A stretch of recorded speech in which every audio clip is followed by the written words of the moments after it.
네, 어벤져스 전략회 12월 30일 월요일 순서 진행하겠습니다.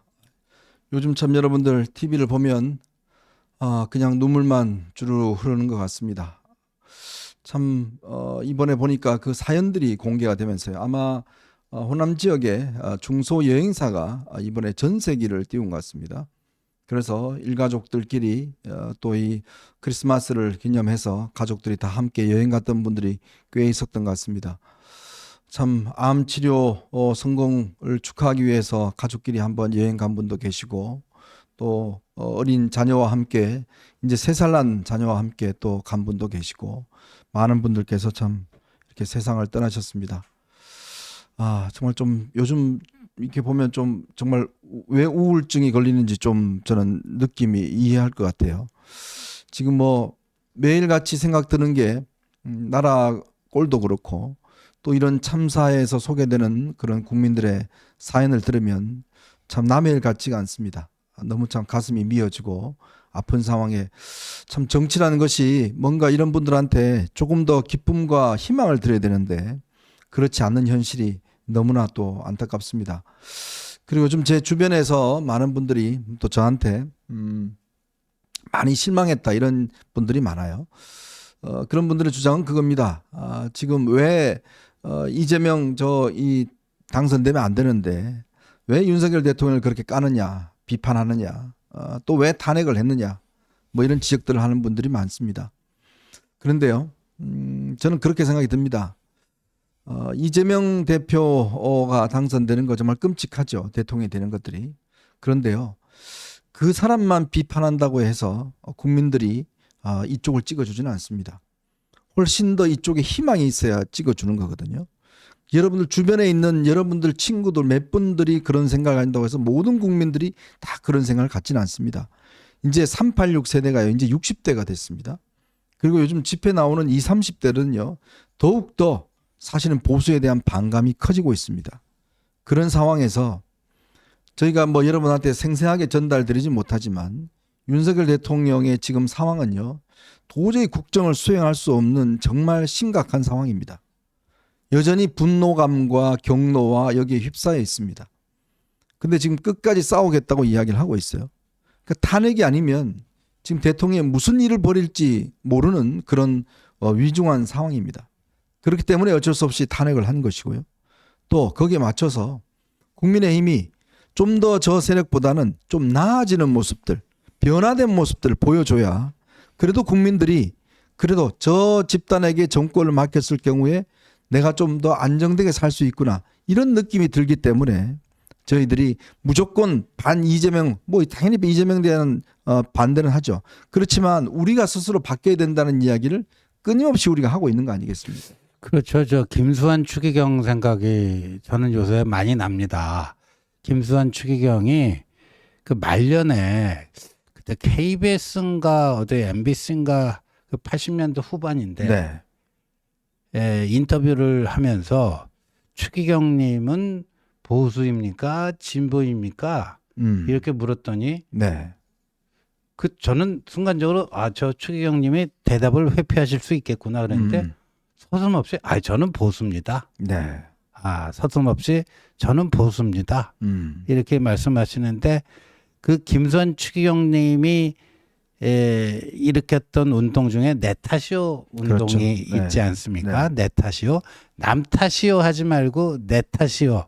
저는 그게 참 보수의 정신이 거기 깃들어져 있다. 네. 보수의 성찰. 이 보수의 성찰. 왜 보수주의는 인간은 불완전한 존재이기 때문에 늘 성찰하고 또 그래서 일신 우일신을 하고 뭐 이런 건데 우리가 특히 이제 정치는 경쟁자보다 더 나은 자신들을 만들기 위한 노력을 하지도 않아 놓고 네. 이쪽에 분명한 과오와 흠결이 있는데 애써 그거는 외면하면서 상대편에게 손가락질만 하는 거 가지고 그게 이길 수도 없거니와 네. 김수환 추기경님이 말씀하신 참 보수의 정신하고도 상당히 동떨어져 있다 이렇게 네. 생각됩니다. 네, 뭐 광화문 광장에 나가시는 분들 그 심정과 그 정말 열정은 저희가 당연히 인정합니다. 그렇지만 그것만 한다고 해서 우리가 다시 정권을 연장할 수도 없는 그런 상황입니다. 그렇기 때문에 좀 더 우리가 노련하고 좀 더 어떤 이 스마트하게 변신해야 된다는 거. 그 때문에 저희들이 또 이렇게 많은 또 비판도 받지만 또 저희들 스스로에 돌아보자는 그런 이야기도 여러분께 드리고 있는 것 같습니다. 자, 오늘 또 많은 지금 소식들이 지금 속속들이 들어오고 있는데요.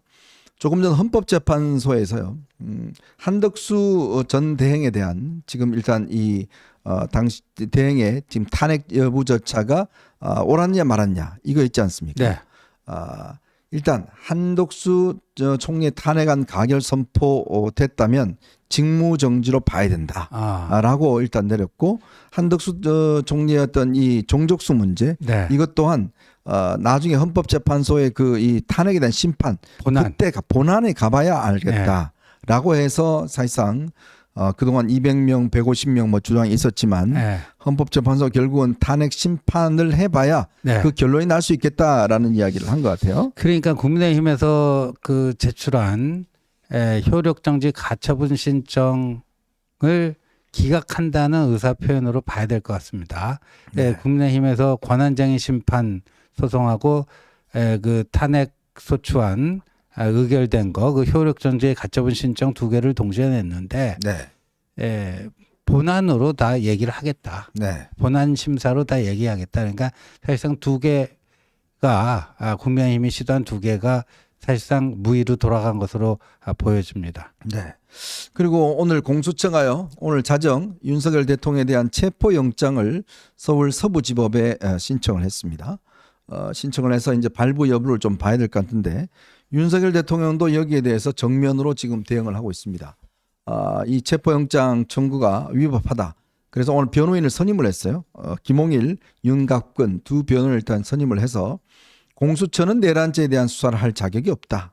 이렇게 이야기를 하고 있는데, 또 경찰에서는 뭐 충분히 이게 법원의 판단을 일단 내려치면 뭐 집행을 하겠다. 네. 이렇게 나오고 있는 거 아니겠습니까? 그렇죠. 네. 지금 뭐 일단 세 차례 걸친 소환에 응하지 않아서 공수처가 원칙대로 일단 체포영장 오늘 청구를 했고, 아마 법원에서 만약에 체포영장을 발부해 준다고 그러면 네. 공수처가 내란죄와 직권남용죄에 대한 수사를 할 수 있다. 뭐 이런 정도를 인정해 주는 게 아닌가 싶어요. 그렇죠. 근데 이제 윤 대통령 측 논리가요. 검찰, 공수처 이 두 기관은 내란죄 수사 권한이 없다. 그러니까 수사 권한이 있는 건 경찰만 있다. 뭐 그 얘기를 하는 것 같아요. 그런데 김용현 전 장관 구속영장 청구를 했을 때 네. 검찰도 지금 공수처하고 똑같은 논리였거든요. 네네. 직권남용 수사를 하는데 그것과 연관된 혐의다 보니까 내란 수사도 가능하다. 그래서 그 직권남용 플러스 내란 혐의로 김영현 전 장관에 대한 구속영장을 청구를 한 거 아닙니까? 네. 근데 만약에 검찰이 그 법원이 검찰은 내란죄에 대한 거를 판단하고 그거를 영장을 청구할 만한 그런 권한이 없다라고 했으면 그걸 각하를 했던가 기각을 했던가 네. 그러지 않았겠습니까? 네네. 근데 그거를 영장을 어떻게 했죠? 발부했죠. 발부를 해준 거예요. 그러니까 검찰이 그 내란죄 수사, 직권남용과 관련돼서 내란죄 수사 할 수 있다고 법원이 확인을 해준 거거든요. 그 논리를 지금 공수처와 윤 대통령 측과의 어떤 공방에 그대로 적용시켜 보면은 이 공수처 얘기가 더 설득력 있어 보이는 거죠. 네. 네. 네. 어쨌거나 지금 윤석열 대통령이 저는 그렇습니다. 뭐 법을 잘 아시는 분인데 자꾸 법을 이용해서 뭔가 좀 벗어나려고 하는 그런 것보다는 본인도 좀 정정당당했으면 좋겠다. 그리고 본인의 명령을 따랐던 지금 많은 이 군인들과 경찰이 지금 구속돼 있습니다. 이들의 어떤 이것들을 정말 좀 희생되게 되게끔 그렇게 보이지 않았으면 하는 그런 바람은 있습니다. 좀 더 정정당당하게 이번 사태를 좀 대해줬으면 하는 그런 생각입니다. 자, 오늘 여러분과 함께요. 이 지금 무안공항 지금 이 여객기 추락 사태, 참 이것이 벌어졌는데 지금 정부와 여당의 지금 대응하는 태도가 글쎄요, 참 기가 막힙니다. 민주당은 바로 그날 당일날 무안으로 내려갔는데 권성동 원내대표는 오늘 내려갔습니다. 그래서 아마 유족들로부터 많은 항의를 받았다고 그래요. 그리고요. 정광훈 목사라는 사람이 마치 이게 하늘에 계신 것처럼 참 희한한 이야기를 오늘 또 했습니다. 요 이야기 여러분과 함께 좀 나눠보고요. 조금 있다가 아마 국민의힘 이제 새로운 비대위원장이 선출이 될 것 같습니다.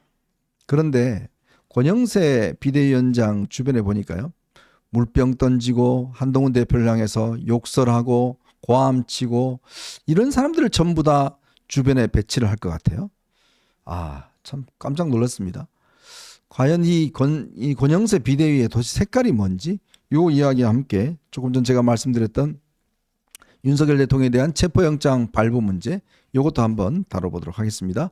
자, 여러분 보시면서요. 구독과 좋아요, 알림 꼭 부탁드리도록 하겠습니다.